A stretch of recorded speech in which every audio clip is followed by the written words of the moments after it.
There's a lot of wind and airplanes flying about today, so I apologize if things are noisy. So my wardrobe's missing quite a few basics. Well, basics that fit. I'm talking skirts, a couple of blouses, maybe a dress or two.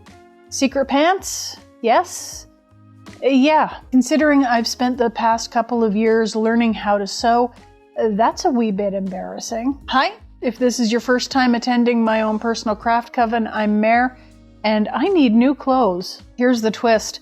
The mini capsule wardrobe I come up with needs to be somewhat adjustable because my weight isn't stable. While I'm cleaning up my lifestyle, I need clothes that will change with me. If and when I eventually shrink out of them, I'd like to be able to alter them back into fitting shape. I'd also like the garments I'm making to be at least vaguely historically inspired, but at my current size, that's a luxury I may not be able to indulge. So forgive me if a few modern commercial and/or independently designed patterns slip into the bunch. This week I'm going to make the near-famous Coquelicot skirt by Wildflower Designs.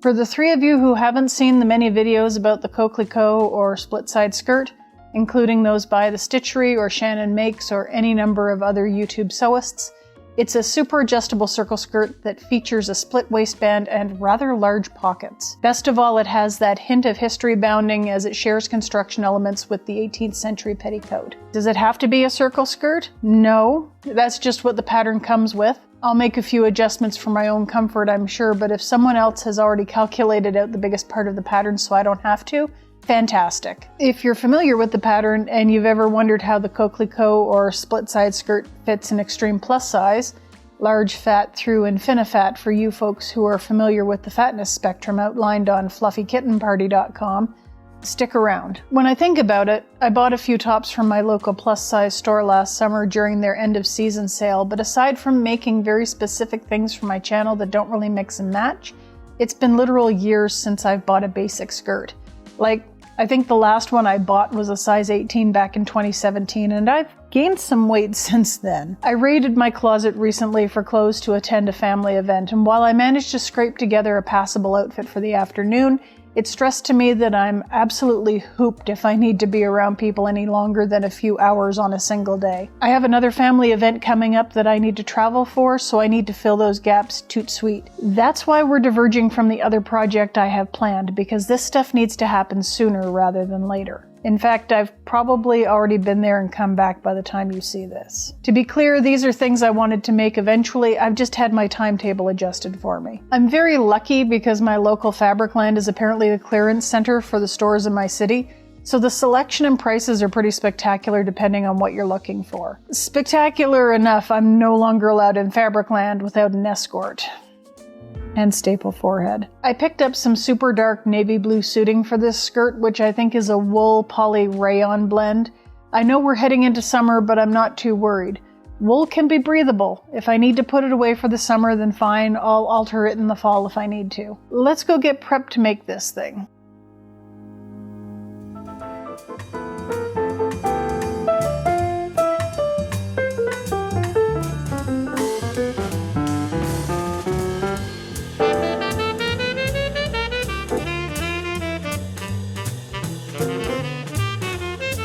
Instead of printing out my pattern, I've obtained a used ultra short throw projector from eBay. I'd heard really great things about using a projector instead of printing, and it was actually a really good price. I think I paid $100 for it. The seller was in Canada, so I didn't have to worry about super high shipping from outside of country. Considering this kind of projector costs thousands of dollars new, I'm happy.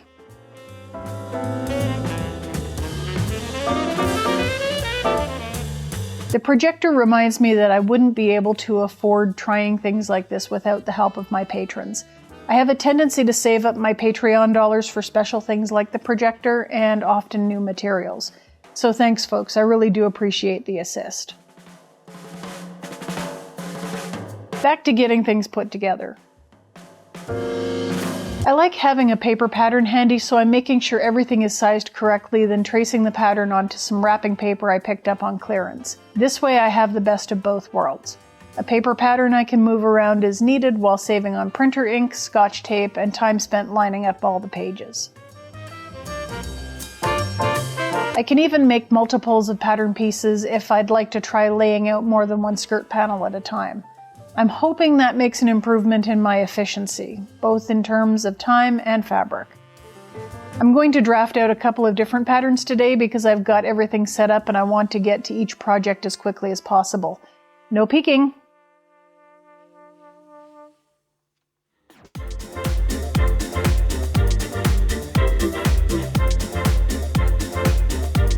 I've known about this style of skirt for a while. I've lurked around the periphery of the costuming community and bought enough historical costuming books to know about ye olde 18th century petticoat. The split waistband and overlapping sides allows for a bit of extra ease. The pockets attach in such a way as to minimize seeing through the side of the skirt to one's underwear. I suspect that would only be an issue if the skirt was so small that the front piece didn't fully overlap the back, or the skirt was so large it gaped at the sides, in which case I'd probably take it apart and regather to the correct size. I'm deviating from the pattern for the pockets. It's not that big of a change really. I'm using some of the stitchery's dimensions and construction information from her split side skirt tutorial because I'd prefer pockets with a side entrance rather than fumbling for the front entry.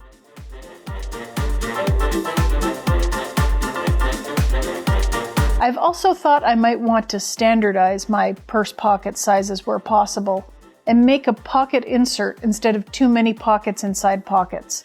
You know how you can get purse organizers? Kinda like that. A purse pocket caddy, so I can just move the already stocked caddy from one garment to the next instead of having to remove everything individually.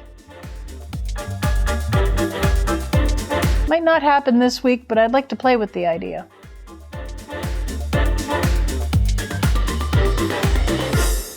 To say I'm exhausted would be an understatement. I spent all afternoon cutting out the Coquelicot skirt, of which there are far too many pieces. I'm looking forward to seeing the results. I'm pretty much done for the day. I think I'll try cutting out the Liseron blouse and the Winslow pants tomorrow, and we'll see whether or not I can get that done. Right now, while I would love to put my feet up and just sort of rest, I've had a little bit of a snack. I'm about to go and pick up the husbeast and see a friend's kittens. Apparently R2 started a trend. They're cute though. Ours are cute. I'll try to remember to take some video of our friend's kittens. We'll see how that goes.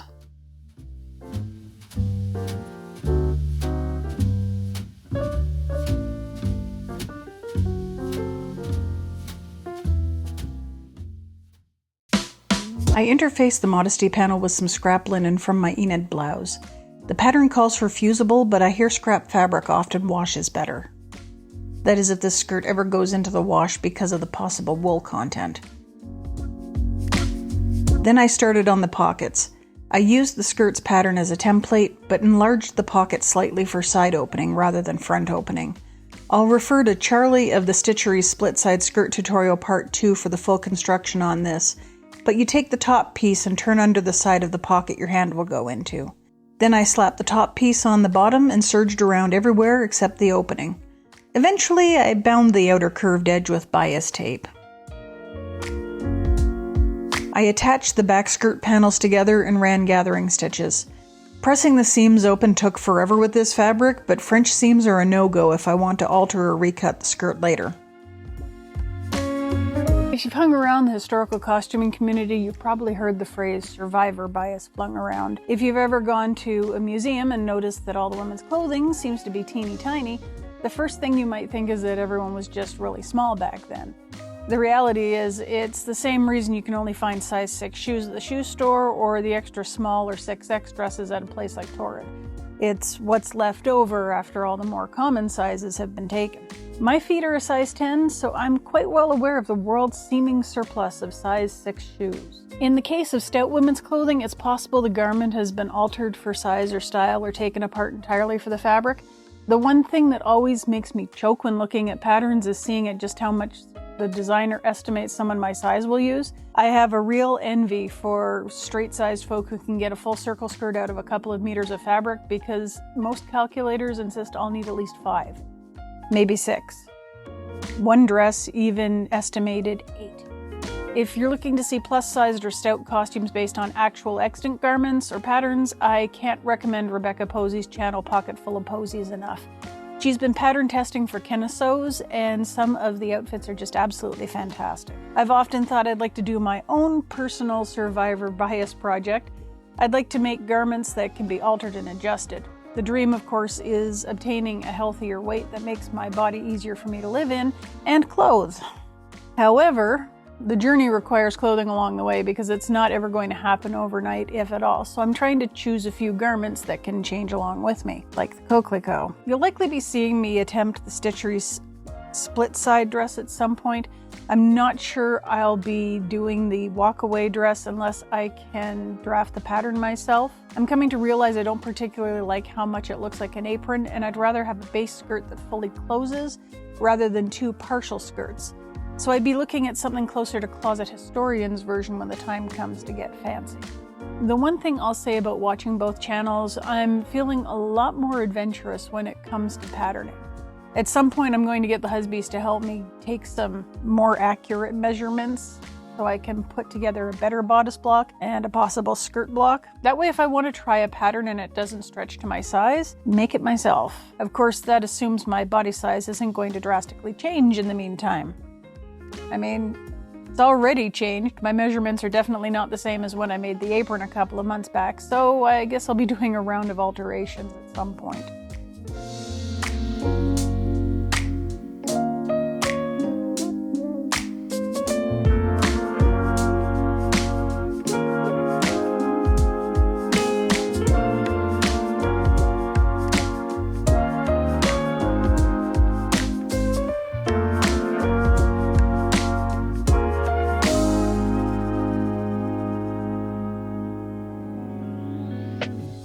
So yesterday was a little bit of a wash. I managed to get this done.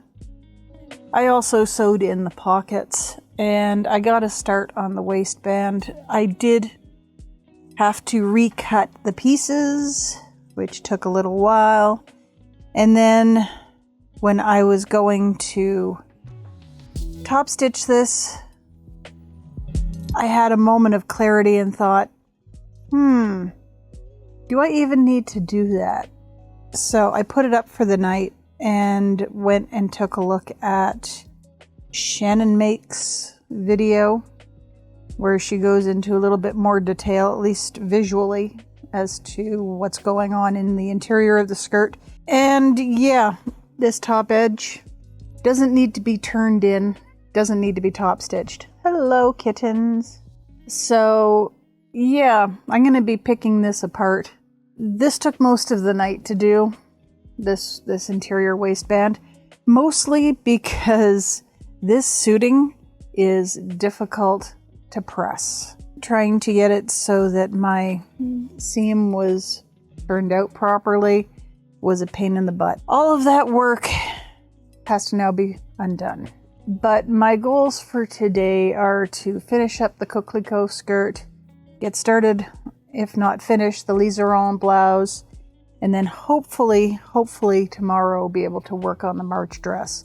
I don't know if I'm going to be able to get it done, but I'm hoping.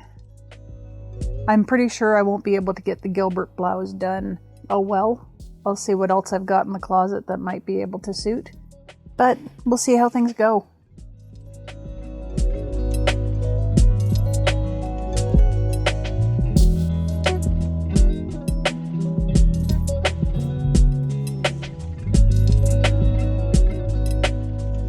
After installing my grommets, I sewed the inner waistband plus modesty panel to the skirt. I had issues with the back waistband that sits on top of the inner one. Mostly, no matter how many times I recut it or measured, it was never long enough. Time was running out, so I switched over to the liseron blouse. There's a video around here somewhere about that adventure. 4 to 6 days later. Hopefully this works. I neglected to bring my microphone because I didn't think I'd have the chance to vlog anything. But I have been in the Regina airport for a long damn time. 5+ hours. There's another hour and a bit before I get on a plane. My first plane was canceled. We're all tired. We're cranky. The husbeast and his mum have gone for food. That said, there are some pretty choice liminal spaces here.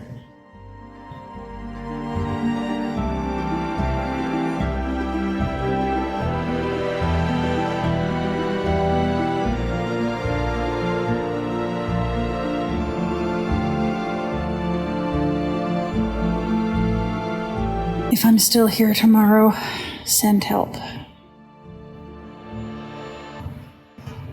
One long, angry line later.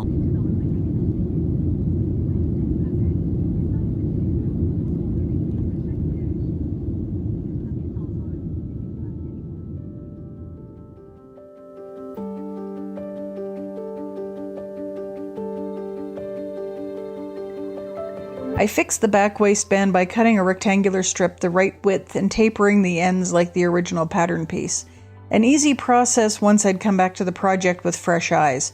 Again, pressing the folds took ages, but now the only deadline was my desire to finish the skirt.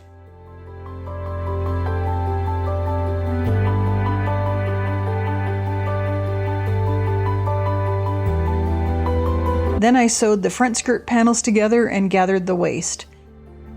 I used a different method this time, zigzagging over some cord and sliding the fabric back in gathers over the length. Did I use rainbow cording? Indeed I did. Happy Pride, folks.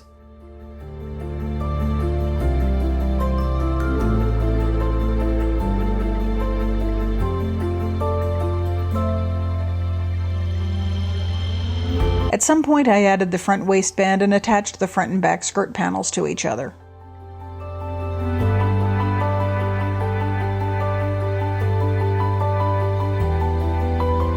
If you don't have the Coquelicot pattern by Wildflower Designs yet, there will be a link down in the description so you too can have a pre-drafted split side skirt with massive pocketses. I'm not sponsored or affiliated, I'd just like everyone to have a chance to have a skirt of their own. There's even a pinafore and apron extension if you want to go super cottagecore.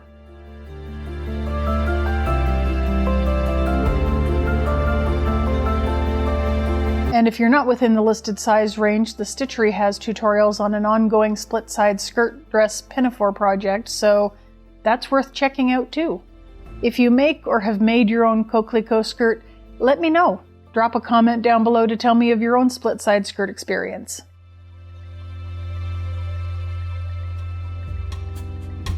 Someone, and I'm not going to say who, sewed the bias tape to the wrong side of the hem. Literally the wrong side of the skirt. It should have been sewn to the right side of the skirt and turned under. Go figure. So I guess I'm doing about 8 meters of seam ripping. Not very nice. Honestly, right now, Shannon Make's solution of serging the edge, turning it under, and catch stitching is looking really darn good right now. And we have a hole.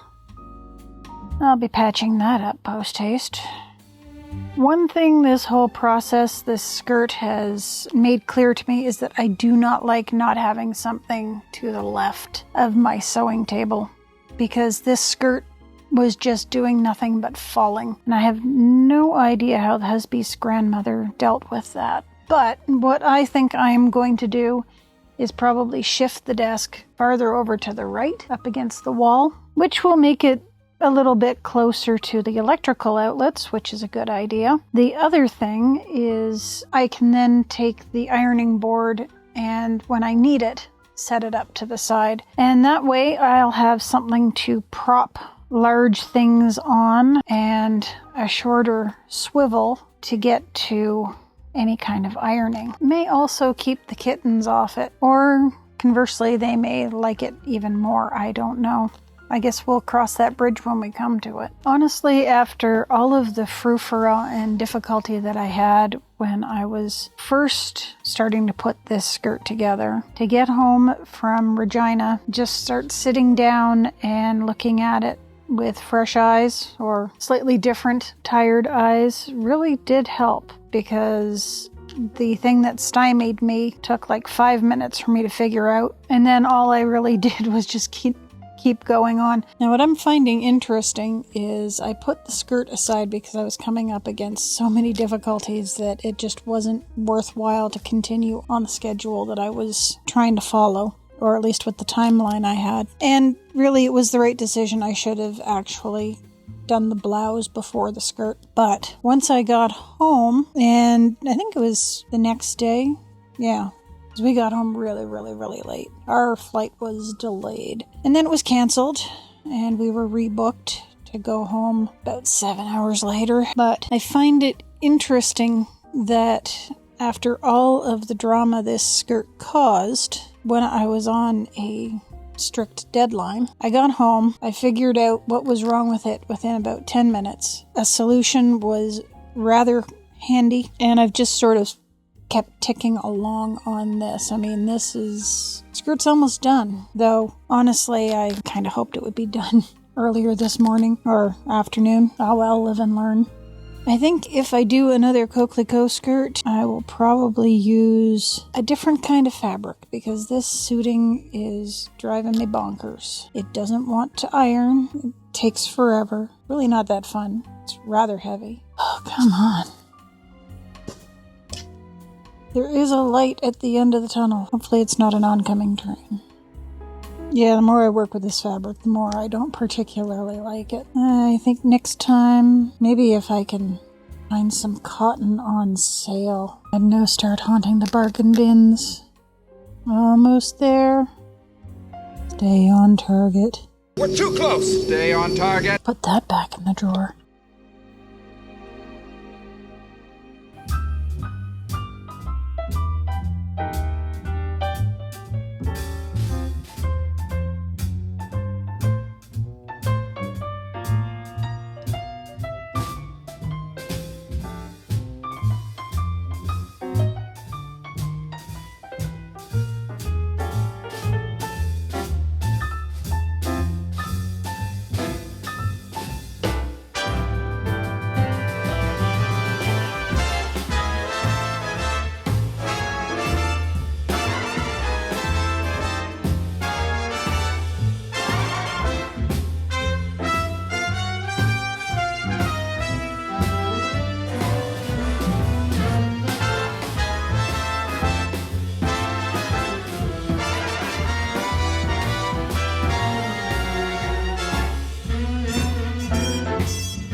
Here comes the sun, doo-doo-doo.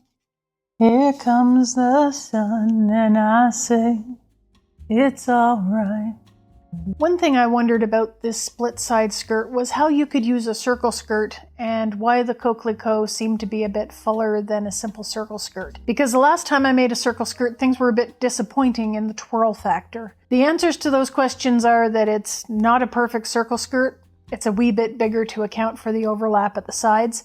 It also has gathers or pleats instead of being flush to the waistband, so it's relying on a measurement other than the waist itself. I actually tried figuring out from the pattern whether it was a full circle or a double circle.